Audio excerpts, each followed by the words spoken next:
だから麻生さんの動きは結構見てなくちゃいけない。来年、再来年とか。はい、どうも、占い師の水森太陽です。今日も元気です。というわけで、今日はですね、占いと時事ということで、今週もやっていきたいと思います。よろしくお願いします。よろしくお願いします。先週は9月の予言会でございまして、皆さん注目が高いんですかね、やっぱりね、再生数がいつもよりも伸びております。本当ね、ありがとうございます。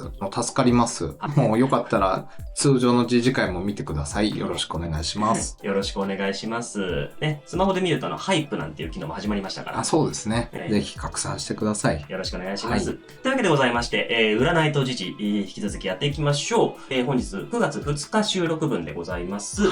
問題なければ9月4日木曜にアップされていると思います。では行きましょう。本日は6つニュースご用意させていただきました。まずはエンタメニュース。明るい話題からでございます。1つ目。はじめ社長、一般女性と結婚報告。おめでとうございます。はい。めでたいですね。めでたいね。はい。大人気 YouTuber はじめ社長が、ご自身の YouTube チャンネルの方でですね、一般女性と結婚しましたよという報告をされていらっしゃいました。はい。すでに婚姻届も提出されていらっしゃいまして、ただ結婚式はまだ先の予定と。いうことで、はい。動画の中ではですね、奥様と一緒にのですね、ウェディングフォト撮影をする様子を見ることができるということでございまして、大変めでたいなというニュースではございます。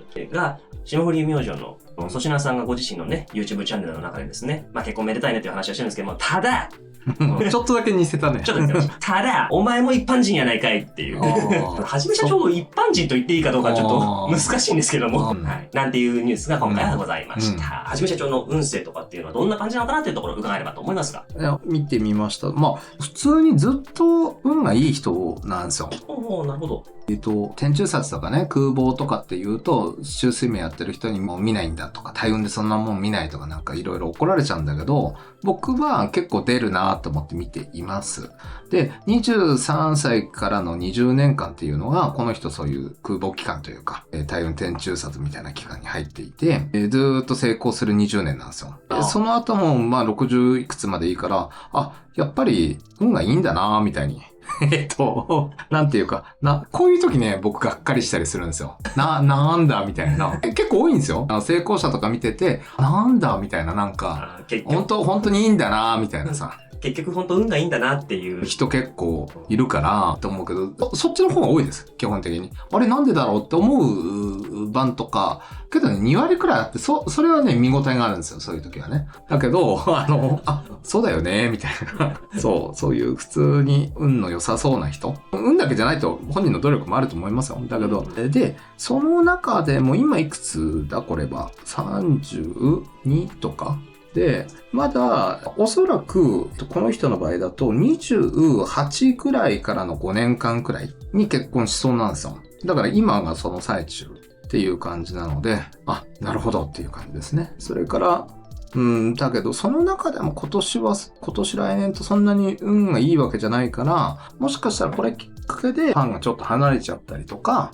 何かね、家庭築いていくのが大変だったりとか、最初試練じゃないかなと思います。落ち着いてきて、なんか運が良くなってきて、ビジネスとかもどんどん軌道に乗ってじゃないけど、勢いついてくるのは2019年とか、なんかそんなもんじゃないかなと思います。なので、せっかくの新婚さんだからスキャンダルとか出ないことを祈ってるって感じですかね。多分3年くらい大変かなと思いますよ。それがだからもろもろ落ち着いてくるのが2029くらいじゃないかな。2028にはちょっと落ち着き始めると思うんだけど、10年くらい前スキャンダルとか結構出てたでしょ？なんかありましたね。だからそういうようなサイクルに来年再来年と入ってっちゃうのが心配。来年ちょっとモテ期なんですよ。結婚してからのモテ期って嫌だよね。なかなかね、大丈夫かっていう。そう。使い道がね、なかなか難しいので、ぜひ YouTube でね、活かしてほしいですけど。人気運というところでね、使っていただきたいですね。はい。ね。おめでとうございます。はい、おめでとうございます。さあ、ご結婚おめでとうございますといえば、こちらもおめでとうございますですね。趣里さん、そして良樹こと宮山良樹さんが結婚、そして第一子妊娠を正式に発表ということで、春ぐらいかなに、一応報道がありまして、ありましたね。結婚するんじゃないかっていう話がありましたけれども、いよいよ、今回ですね、正式発表ということでございます。俳優の趣里さんとダンスボーカルグループ BE:FIRST の良樹こと宮山良樹さんが29日結婚発表ということで、趣里さんは現在第一子妊娠中ということでございました。お二人のね、連名のね、報告のですね、文書の方が発表されまして、お二人で署名が、直筆だったというところで、ございました。心安らぐ家庭を築いていけるようにというふうな文面がございました。報道ではね、伊藤蘭さん、お母様のね、さんの方から LINE でおめでとうっていうことで、そういったお知らせもあったということでございますので、何かしらちょっとね、いろんなちょっと報道とかありましたけれども、まずはご結婚おめでたいねと。そうですね。いうところでございますが、お二人の運勢はなので、ちょっと春先にだから一回占ってます。はい。その時確か悪目立ちみたいな。そう。悪目立ちしちゃう人なんですよ。良気さんっていうのがね。だからお騒がせとかっていうのは、しちゃう人で、しばらくお騒がせとかしちゃう時期だなっていうふうには思ってます。なるほどね。今回のご結婚自体はめでたいけれども、何かしらはあるんじゃないかっていうところですね。特に26歳くらいまでが悪目立ちしそうな感じなんですよ。じゃあちょうどじゃないですか。だから、今年くらいまではそういう時期だなっていう感じで、だんだん落ち着いていくはずなんですよね、次の10年ね。次の10年が人生の中でも一番いいのかないいかなっていう感じはしますけどね。ちょっと落ち着くような流れには、これから入っていく、この人が。ただ、年運で見るとまだまだ、そんなに運がいいわけではないので、なんか話題1個や2個出てきちゃいそうな気が来年からの4年くらいの間に、なんか出てきちゃいそうな感じなんで気をつけてねっていう感じ。流れ的にはいい流れにもう乗りつつ、ある感じです、イメージはね。シュリーさんの方は、そうね、今年は、子供とかできやすい時期とか、普段の鑑定じゃ占っちゃいけないとかって言ってるんでちょっとできないんですけど、そういう時期ではありますよと。なるほど。で、そういう時期だなっていうところと、疲れやすい時期だから心落ち着いてね、穏やかにやれたらいいなと。来年再来年も別に運は悪くないけど空房だから、迷いとか疑問とかいろいろ出てきちゃいそうだから、ね、静かにみんな見守ってあげたらいいんじゃないかななんていうふうには思います。はい。おめでとうございます、本当ね。本当に文面にもあった通り、心安らぐ家庭を本当にね、作っていただければと思います。はい。ということでございました。さあ、エンタメもう一個いきましょう。はい。24時間テレビ。何かとお騒がせではございましたが、今年も無事に放送が行われました。今年のチャリティーマラソンがですね、スーパーエイトの横山優さん。はい、ございました。昔からジャニーズで見てた。はい。僕も見てました。はい。ラジオ番組、関西のジュニアの頃のラジオ番組とかやってたの聞いてましたけどもね、村上信五君との掛け合いがすごく僕は好きだったんですけども、そんな横山優さんが今回は、チャリティーマラソンのですね、ランナーを務めまして、無事、ゴールされたというところでございました。これがですね、今回子供支援マラソンということでございまして、なんでかというとですね、子供の頃に、横山さん自体が、経済的にも非常に不安の中で生きていらっしゃったので、弟さんたちがもう、養護施設のお世話になることがあるという、そういった思いも込めて、今回は目的別募金、マラソン子供支援募金というのを、開設して、この寄付金は全額支援を必要とする子供たちのために、役立てられますと。いうところがあっての今回、マラソンランナーというところだったわけでございますね。非常に今回ね、走りっぷりもそうですし、そういった背景なんかもありまして、横山優さん、よかったねというところのお声がたくさん出てるような感じでございますが、そんな横山さん、果たして運勢的にはどうでしょうかと。いうところでございますが。すごくデコボコした人生だなっていう感じで、浮き沈みがね、結構ありそうな人なんですよ。で、妙な勘の鋭さとか、イマジネーションの豊かさみたいなの持ってて、サイキックとかにも多いような星回りなんですね、この人ね。で、こういう人なんだと思って、見ていて、俺同い年なんですよ。同い年だからさ、ジャニーズとかってすごいよね。僕、いかに老けてるかっていうことでね、健康ね、気をつけなくちゃダメだなとは思いましたけど、そう。今、スタートエンターテインメントかな。そうだ。すいません。いや、伝わるよ、多分。ご理解ください。50代とか60代になってからの方がもっと売れるっていう感じで。今より？今より。で、去年から4年間くらい、運がちょっと一時的に今いいのかなっていうような感じ。それの真ん中あたりいいっていう感じなんで、いいところだなっていうふうに思いました。なるほどね。年を重ねられてからだと、やっぱり俳優業とかもあるんですかね、そういう面からね。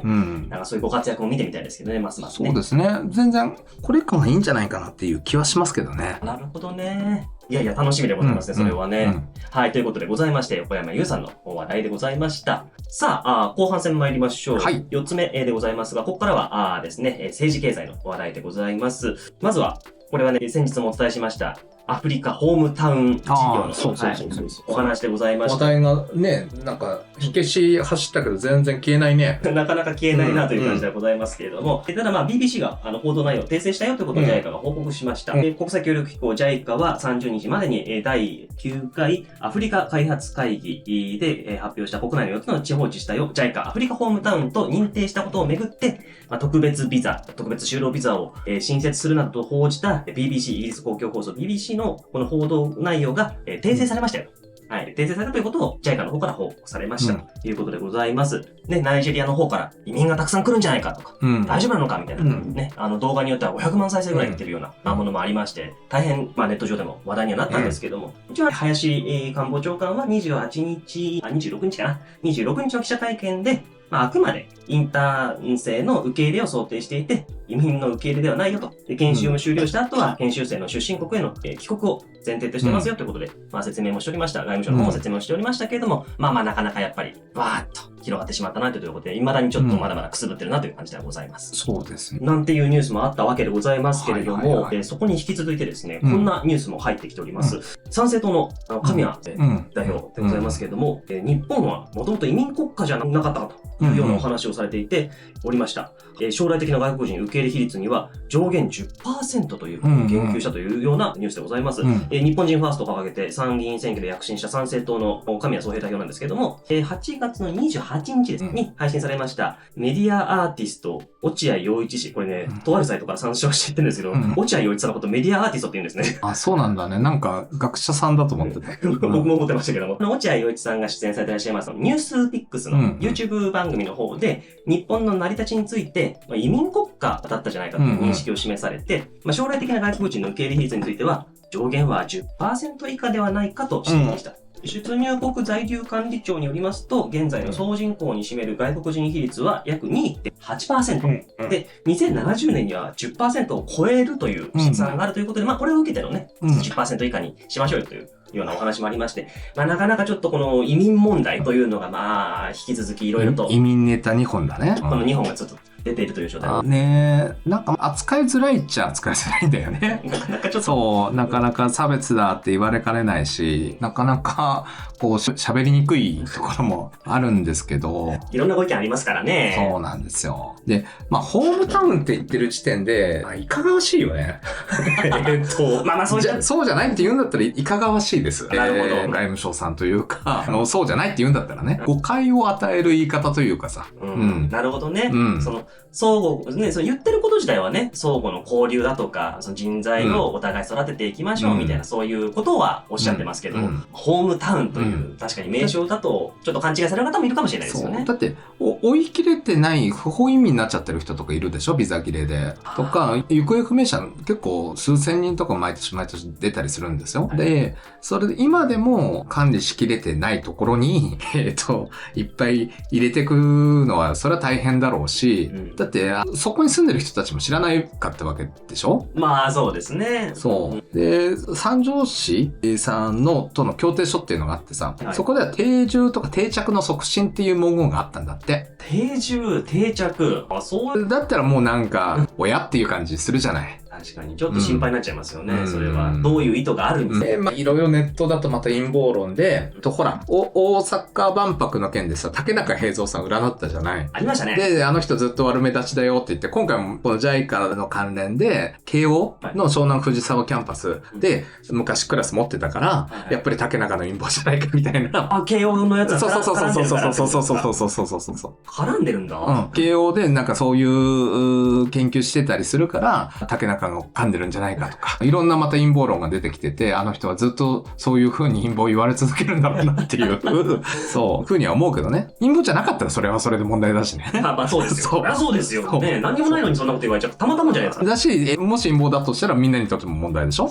どっちにしろ、そうだよなと。ね。その界隈にいるんだろうね。なんとなくね。そう。そこら辺はさておき、占い的には前回も言った通り、風の時代に入ってきてますよと。はいはいはい。で、風の時代っていうのは、前回は元寇とかが来た鎌倉時代とかなんですよ。で、日本も倭寇なんて言って、海賊が盛んだった時期で、ある意味海外との交流が活発だったよね。で、その前古墳時代とかだから一番移民が日本に来た時期で、だからその神谷さんが日本はもともと移民国家っていう言い方するからいけないんだと思うんだよね。とりあえずさ、単一民族国家みたいになってるわけじゃん、日本って。認識上はそうですよね。だし、そういう風にしているんだよ。で、確かに、じゃあ、百済が滅亡した時とか、王族ごと来てたりするし、後漢の時代とか来てたりするし、古くは女福一団みたいな、女福伝説みたいなさ、神話の世界みたいな話もあったりするでしょ、遺伝子的には結構多いんだよ。要は、中華系の方とか、朝鮮モンゴル系の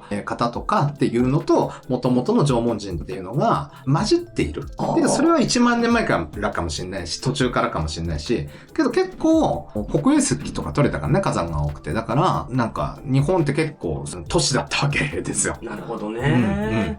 なかなかちょっとそういう認識、僕もなんか、そうか、みたいな感じなぐらいですからね。だって、本州の半分くらいはもしかしたら古墳人じゃないかって言われてるよ。古墳人。そうなんですね。で、3割くらいが結局朝鮮モンゴル系で、縄文人2割くらいだっていう、あるんだけど、他の研究とかだと、男性の Y 染色体ね、は縄文人3分の1以上いたりとか、バランス的になんか絶妙じゃない？なるほどね。なんかいろんな混ざり方と言いますか。そう。だから、ロマンがある世界だよね、古代ってね。だから、それ言ったらそうだけど、ここ数百年そんなことねえだろっていうのがあるじゃない。確かに、ここ数百年で見たら、いやっていうのがどうしてもありますよね。そう。だからね、アイヌの方とか、沖縄の方とかっていうのも、もちろん、ここ最近だったらね、そこら辺が同化されたみたいななんかそういうのはあるかもしれないですけど、ね、最近つったって100年、200年の話でしょ。なんか、たまにネットでバズる、最近とは何年かっていう。そう。だから、確かになぁとは思うから、それは保守から反発されるよねとは思う、そんなこと言ったら。あと 10% って言ったんだっけ？ 10% という、10% 以下というふうに上限は 10% だっていうふうにおっしゃったそうですね。そう、今の勢いだと 3% になっちゃいそうな感じなんだっけ、今。3%、4% になっちゃいそうな勢いだって言われていて、移民の比率ね。で、これほっといたらどんどん伸びてっちゃうし、子供も作ったりするじゃない。そうなってったらあっという間に 10% なんですよ。そうですよね。先ほどもね、ちょっとその出入国在留管理庁のデータだと、現在が 2.8。で、2070年に 10% を超えるんじゃない今の角度だともっと早い段階に多分 10% いっちゃう。だから、それをゆっくりしようっていう文脈で、俺一応見たんだよ。そういう文脈で言ってたと思うけど、だって子供もできてるし普通だなと思って見てたんだけど、そっか、日本って意外と排外主義の人多いのかもって思って。そんななんか反発的な。反政党よりも嫌だっていう人が結構いるのかもなとは思ったよ。もう嫌なんですよ。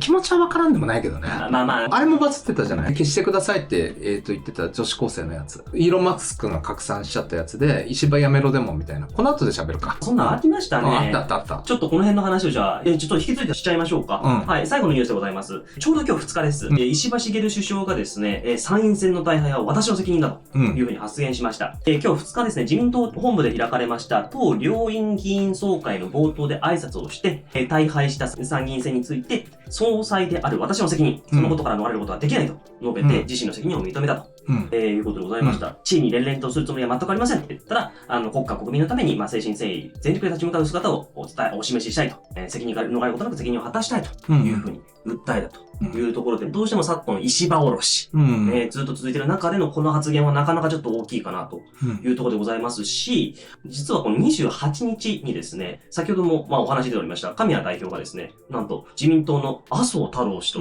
会談を行った。衆院議員会館内の事務所を訪れて30分、会談をして、政策ですとか、今後の党の運営などについて意見を交わしたんじゃないかというふうに見られるというところで、ちょっとなかなか麻生さん周りもそうですし、石破おろしも進んでる中でのっていう。そう。だから麻生さんが中心になって、石破おろしやってんじゃないかっていうような話だったよね。だって逆やられたもんね。確かね。似てんじゃねえか、お前。そう。だから、麻生おろしをしてたの確か石破さんだよね。そうですね。そうだよね。だから、なんか面白いなと思って。、そうですね。だからその石破やめろデモっていうのがあって、はい、で、そこの女子高生が切り抜かれて、親に叱られたとかだったから、仕込みじゃないんだなと。かわいそうだな。そういう女子高生とかさ、女の子とかがなんか訴えるみたいなのって、特に左系が多いかなとは思うんだけど、なんか仕込みみたいなのが、で、後からバレるみたいなケースがあるんだけど、親に叱られてるから仕込みじゃないんだ。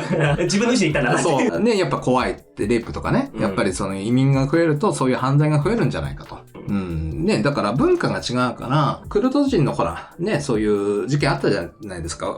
ちっちゃい女の子とかになんかやっちゃってっていうような話ありましたよね。で、このくらいで6年なんて人を殺したわけでもないのにこんなに入れるなんてひどいみたいなコメントが出てきたりとか、文化の違いってあるよね。どうしてもそれは、ぜひ善悪の論じるところではなく、文化の違いというのはどうしてもありますからね。そう。だから海外のね、文化の人には分かりにくいんだろうけど、日本人って子供をものすごく大事にする国民性なんだよね。いや、きっと外国の方だってね。いや、遺伝子レベルで多分そうっすよ。そうなんですか。そう。ちょっと、それはだって海外から見て、子供が大切にされてるっていうことに驚いたみたいなさ、そういう文献とかは昔から残ってたりするから、なるほどね。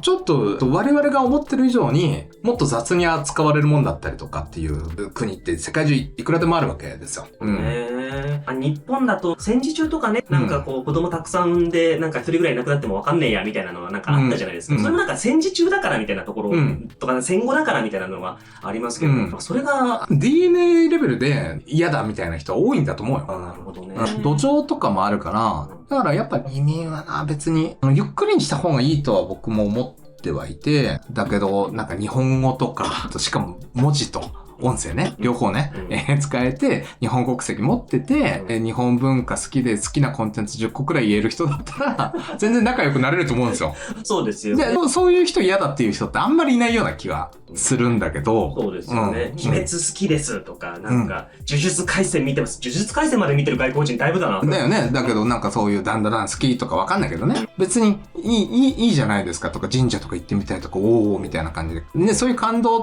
体験で日本が好きで、日本語を、文字もね、漢字もちゃんと読めて。ああ、いいですね。そう。口語で喋れてっていう人だったら別にそんな嫌がる日本人っていないんじゃないかなとは思うけど、思いのほか、その、神谷さんのやつ、俺現実的な数字だなとは思ったんですよ。今の勢いだったらそんくらいいっちゃうからやばいんじゃないのって思ってたから、けど、それでも10波なんて多すぎるっつって怒ってるわけでしょ、みんな。だから、あ、そうなんだと思って、日本ってそもそも島国根性というかね、なんかそういうところあるもんなと思って。村社会なんて言いますけどね。なるほどって思った。そう、ちょっと見落としてたかなっては思いましたね。そういうもんだったかもなって。田舎行けば行くほど多分そうだよね。ちょっとやっぱりこう、よそもんにはみたいなのってあると強いよね。そうだよね。そう。だからそうだなって。まあ移民の話こんなところで、ただ昔から風の時代って増えてるんだよと。神谷さんが言ってたのは多分その時代のことっていう話で、今も風の時代だから、上手に対応しないと、この200年くらいはさらされますよと。なるほどね。特に一気に進むのこの20年で、一番勢いつくのこの7年くらいなんで、今ですよと。なんで、今ブレーキというかだからゆっくりにしないととんでもない勢いで、日本っていうものの形がヨーロッパとかアメリカみたいに変わってくっていうのは全然あるから、確かに、排外主義みたいに思っちゃう人もいるだろうけど、よくよく考えていかないと。ただ、排外主義って怒ってる人って日本嫌いな人多いよね。僕なんとも言えないですよ、それ。何ですか、それ。なんとなく日本の文化とかが、もともと生きづらいみたいな人の方が多いような気がしてて。そうなんだよな。ここら辺難しいんだよな。俺、割と日本好きだからな。日本は好きですよ。だから、ね、そこをどうやってブリッジしていくかって難しいなとは思うんだけど。いろんな方がいますからね。そう。だけど、俺は慎重になった方が喜ぶ人の方が多いような気はしてる。で、難しいかもしれないけど、ゆっくりでよかったら対応してきますよ、くらいが日本的にはいいんじゃないかなとは思うけどね。それこそね、前にも水森さんおっしゃってた、なーと言いますか、まあまあの精神。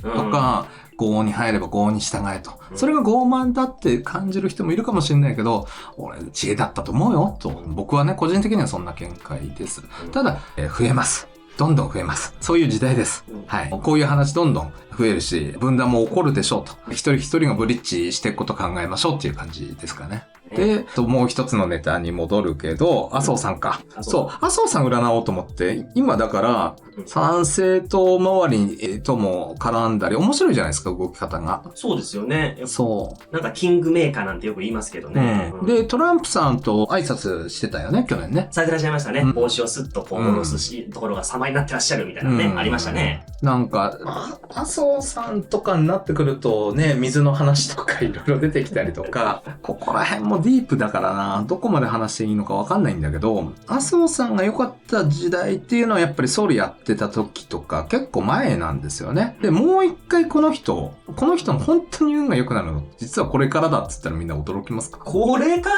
そうなんです。麻生さんおいくつでしたっけ？84歳。84歳。そう。お元気ですね。今度は85。85。だけど、この人の運が良くなってくるのって、去年から来年再来年、ここは最低でもよくて、その後体運ずっといいから、実はその裏ボスみたいな感じで、これから健康気をつけさえすれば、ずっと強い人なんですよ。だから、この人の動き方っていうのを見とくと、日本が今後どういう風な方向になっていくのかっていうのはわかるかなと。めっちゃ、これからですよ、この人は。なんと。そんな麻生さんが神谷さんと会談してる。そう。だから共和党になったでしょ、アメリカが。なりましたね。で、やっぱりそこら辺とのパイプみたいなところじゃないかな。自民党の内でも、やっぱり右派というか、保守っぽい人たちと、やっぱり参政党とかっていうのは共和党となんか絡みは結構強いようには僕は見えるけどね。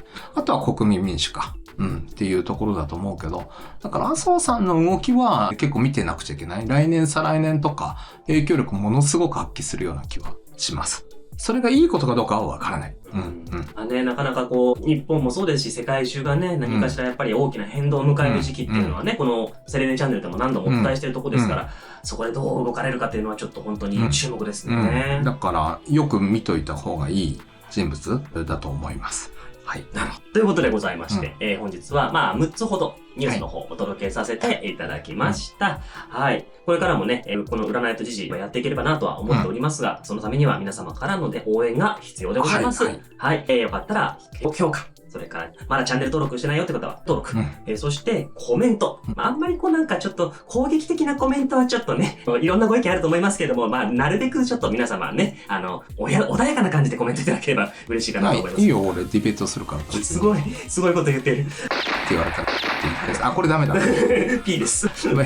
編集の手間を増やしてすみません。それからね、スマートフォンからですと、ハイプ機能が増えておりますね。週に3回までね、いろんな動画に押せるというところでございます。はい。これを押していただくと、また拡散力がボンと伸びる感じらしいので、ぜひともよろしくお願いいたします。よろしくお願いします。ということでございまして、また次回お会いできればと思います。本日もありがとうございました。またね。